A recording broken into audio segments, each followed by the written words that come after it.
Hola a todos, qué gusto que estén con nosotros. Gracias por su tiempo, por escucharnos. El tema de hoy, pues, es déficit comercial. ¿Es algo bueno o es algo malo?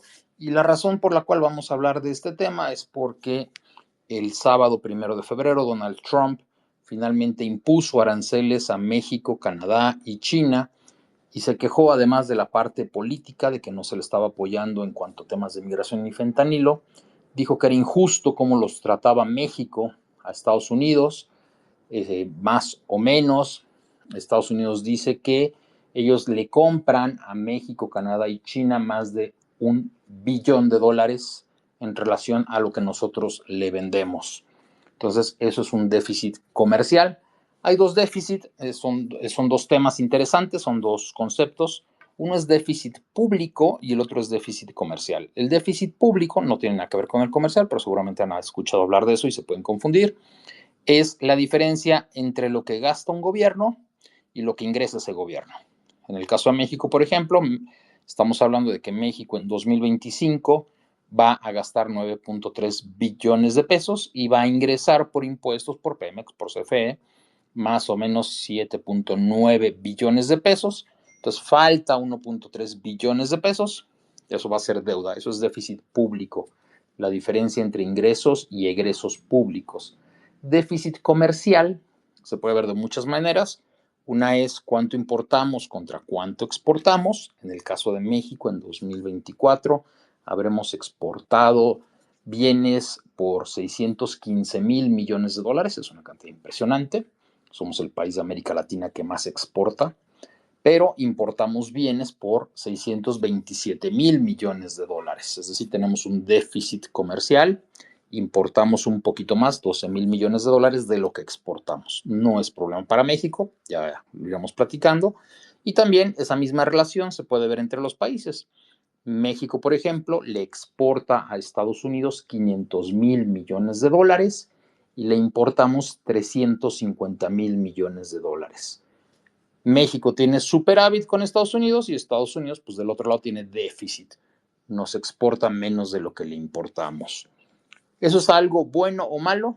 La verdad es que no es ni una ni la otra. A Estados Unidos le conviene mucho que México le exporte más de lo que le importa.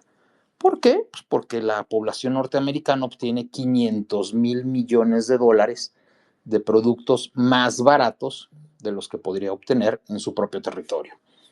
Por ejemplo, las fresas. Si la libra, ya recuerden que compran en libras, cuesta $2 producidas en México y las producidas en Estados Unidos, pues costarían $3 o $4 porque allá la mano de obra es más cara. Entonces las familias norteamericanas se ven beneficiadas porque pueden comprar productos más baratos de los que encontrarían en el súper.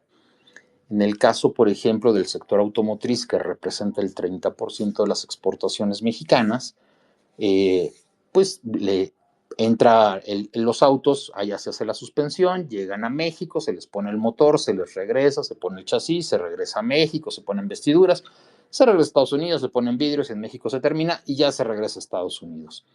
¿Por qué se hacen todos estos ires y venires del mismo auto? Bueno, pues básicamente para que en México, con mano de obra barata, se instalen una serie de productos que llegan de otros países, se le agregue valor al auto y se reexporte a Estados Unidos. En 2016, por ejemplo, cuando fue el primer mandato de Donald Trump, él dijo que se iba a llevar a todas las empresas automotrices a Estados Unidos. El resultado es que no se llevó ninguna e incluso llegaron más. Y la razón por la cual llegaron más empresas a México del sector automotriz es que las empresas automotrices le dijeron a Trump, mira, si nos vamos a Estados Unidos con la mano de obra, con lo que cuesta en Estados Unidos esa mano de obra, pues el auto de 20 a 25 mil dólares se va a ir a 35 mil dólares y nos vamos a salir de mercado.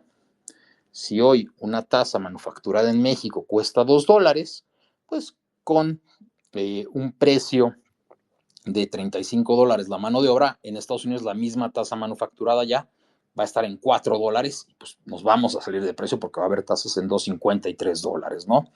Entonces, ¿por qué se pusieron los aranceles? Pues ya lo acabamos de ver, ¿no?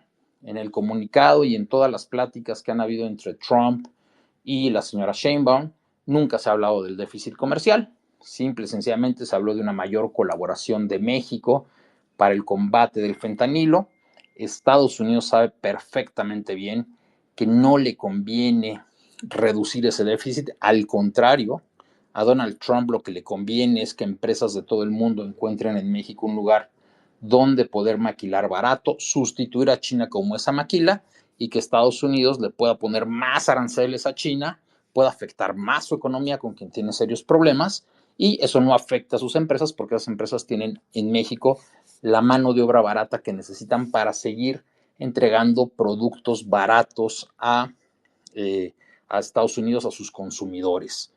Entonces, un déficit comercial no es mala noticia para nadie.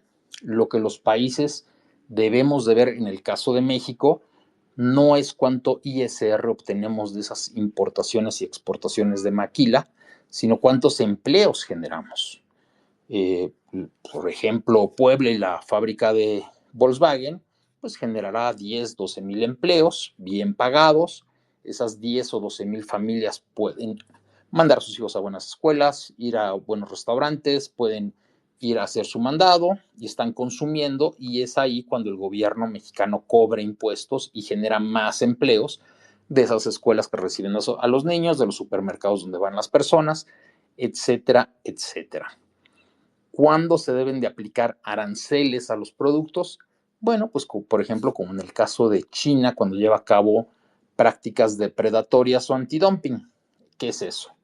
Por ejemplo, un par de zapatos. En México, la materia prima para hacer un par de zapatos, vamos a suponer que estuviera en 450 pesos, y resulta que yo puedo conseguir zapatos chinos en 250 pesos.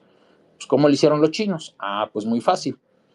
El gobierno de China le dijo a sus fabricantes: tú no dejes de producir, y lo que te sobre lo rematas en México y yo te pago los 200 pesos que te hacen falta. Eso es una práctica de mercado nociva para todos porque afecta al productor nacional. Ahí sí hay que ponerle pues un impuesto del 50% a los zapatos chinos para que en lugar de que queden en 250 queden en 500, y ya estoy protegiendo a mi productor. ¿En qué otra ocasión yo debo de ponerle aranceles a un país? Bueno, se le debe de poner aranceles a un país cuando ese país es el único que produce algo, y en consecuencia, si yo permito que ese país destruya mi industria, yo no tendría a quién comprarle más. Por ejemplo, cuando Rusia invade Ucrania, Occidente le pone sanciones a Rusia, le dice a todas sus empresas automotrices: sálganse de Rusia, todo el mundo se sale de Rusia, quedan vacías las fábricas automotrices que operaban en Rusia, y entonces llegan las fábricas chinas y le dicen: yo te compro esas fábricas a un precio muy bajo, voy a construir aquí autos chinos para la población rusa. Así sucede, y bueno, los autos chinos se quedan sin competencia en Rusia, y luego lo que pasa es que mientras que un auto vale $25,000 en China, en Rusia el mismo auto vale $35,000 o hasta $40,000. ¿Y la razón? Pues como ya no hay quien me compita, yo pongo el precio que se me antoja. Entonces ahí también hay que poner aranceles para evitar ese tipo de prácticas depredatorias en donde desapareces a la competencia y me tengo que atener a lo que tú dices. ¿Qué tipos de aranceles hay? Bueno, pues hay aranceles a la importación, como ya vimos el caso de China. Hay aranceles a la exportación. Ejemplo, Argentina dice: yo consumo 10 millones de toneladas de carne al año, y si produzco 15 millones, pues está bien que se exporten los 5 que me sobran, pero si en otro país me pagan el doble, pues capaz que si no pongo aranceles a las exportaciones, lo que termina pasando es que yo, Argentina, me quedo sin carne para mi propia población. Entonces, eso se hace también. En la India, por ejemplo, el año pasado vimos aranceles a la exportación de arroz, mismo caso.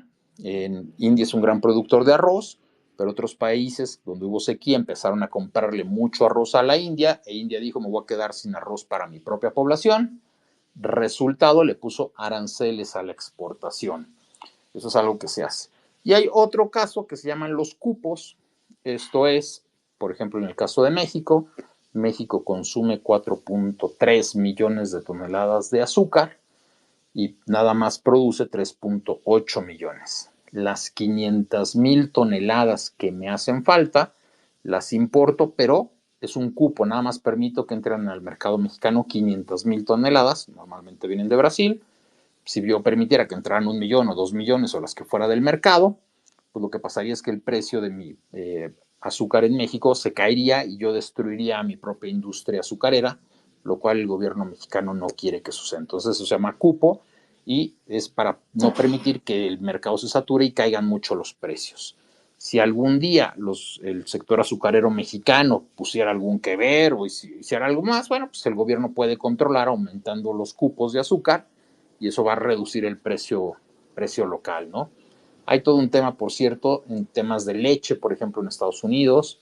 Hay todo un tema de Nueva Zelanda, es muy buen productor de leche a nivel mundial, exporta mucha leche en polvo y esa leche inunda los mercados y bueno, también hay que ponerle cupos a cuánta leche en polvo puedo yo importar que no afecte a mi mercado. Hay que recordar que el comercio internacional no es como que yo tengo 5 canicas y tú tienes 6 canicas y vamos a hacer un intercambio de canicas. No, es más complejo. Yo necesito maíz amarillo para endulzar productos, a ti te sobra, pues te lo compro. Eso no tiene nada que ver con que yo te exporte fresas o aguacates o lo que sea.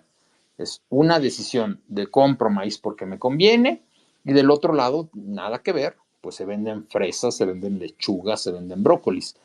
Son decisiones muy complejas que no tienen unas que ver con las otras y por eso tenemos esta situación de los déficits o los superávits, que como les digo, a los países no les debería de importar si tienen déficit o superávit. Mientras más importa un país es porque puede su población comprar más cosas a mejores precios y en consecuencia tienen mayor poder adquisitivo.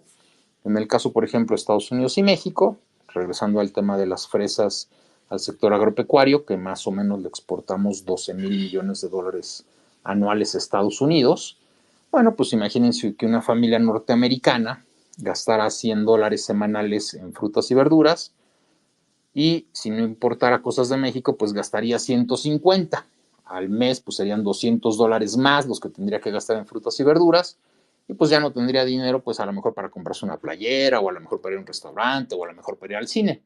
Gracias a que tiene estos productos baratos mexicanos, su ingreso disponible aumenta, tiene más dinero para gastar en otras cosas, eso genera mayor demanda y de esa manera genera más empleos en otros sectores, además del sector de frutas y verduras. Pongamos el caso de México. Si el día de mañana, por ejemplo, Colombia nos mandara aguacates o plátanos o mangos y los mandara a precios más baratos que los que hay en México, bueno, pues todos los mexicanos estaríamos muy contentos de comprar aguacate, mango y demás de la misma calidad o similar a precios más baratos que los que compramos actualmente. Y pues todos tendríamos más dinero para gastar en cines, en restaurantes y demás. Entonces, comprar productos baratos del resto del mundo realmente es una buena noticia para todos los consumidores, siempre y cuando todos juguemos con reglas relativamente similares, ¿no? Entonces, en el caso de los aranceles con Estados Unidos, seguiremos teniendo superávit. México le va a seguir exportando más producto del que le importa a Estados Unidos. Eso no es mala noticia para Estados Unidos, al contrario, es algo bueno porque su población puede seguir comprando productos baratos y en consecuencia puede destinar parte de su ingreso a comprar otra serie de productos, lo cual es muy bueno para su economía. Pero, pues es un buen pretexto para decir que México los trata mal, no es cierto, no hay manera de reducir ese déficit, ni hay razón para hacerlo, porque como siempre lo hemos dicho, sería un balazo en el pie.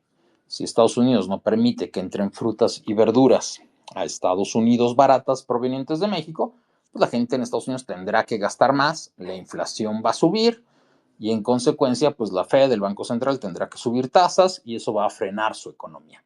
Entonces, no es una buena decisión poner aranceles unilaterales que afectan a tu economía y que hace que los productos que tú compres sean más caros. Entonces, va a ser un buen pretexto, no hay nada que hacer. Es una buena noticia para México, lo que es más es una gran oportunidad. El que México, sus empresarios se acerquen con cadenas de distribución, le digan, oye, ¿qué estás importando de China? Ah, pues estoy importando faros para ponérselos a los autos. Ah, pues fíjate que yo puedo hacerte los mismos faros, ya no los importes de China, no tengas problemas con los chinos, yo te los hago. Eso se llama sustitución de importaciones selectivas. Entonces México hará los faros, ya no los importarán desde China y habrá más producción en México de faros, lo que generará inversiones y empleos y todo el mundo estará muy contento. Y bueno, pues una vez que hemos explicado qué es el déficit comercial y ya, se nos acaba el tiempo por hoy.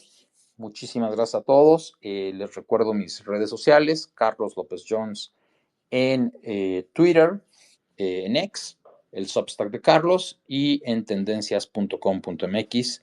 Y por último, permítanme recomendar muy ampliamente el artículo de la doctora Erika Dan sobre los tratados de Bucareli. Está bueno.